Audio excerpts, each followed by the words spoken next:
My father could have been a great comedian, but he didn't believe that that was possible for him. And so he made a conservative choice. Instead, he got a safe job as an accountant.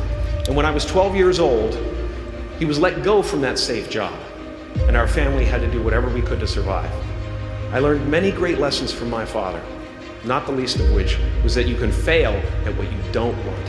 So you might as well take a chance on doing what you love. It's not the only thing he taught me, though.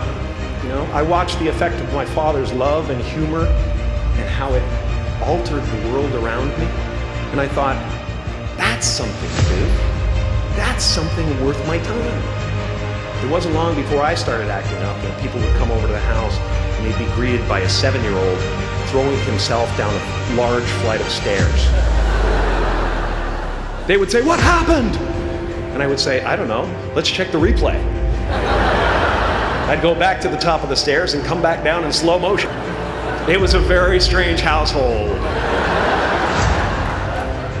My father used to brag that I wasn't a ham, I was the whole pig.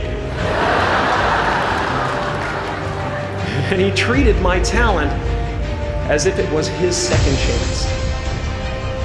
When I was about 28, after a decade as a professional comedian, I realized one night in LA that the purpose of my life had always been to free people from concern, just like my dad. And when I realized this, I dubbed my new devotion the Church of Freedom from Concern, the Church of FFC. And I dedicated myself to that ministry.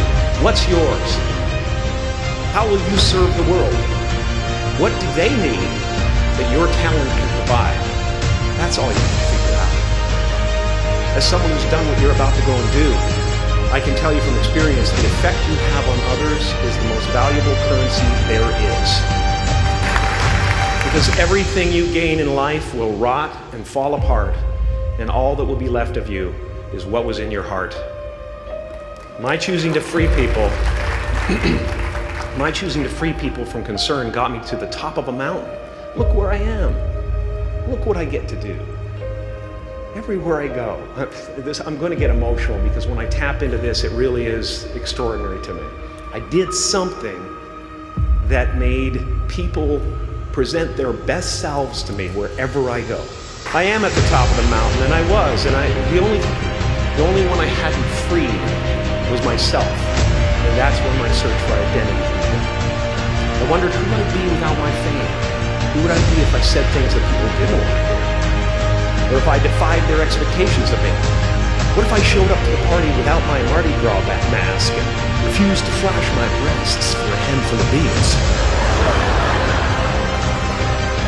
I'll give you a moment to wipe that image out of your mind. But you guys are so ahead of the game. You already know who you are.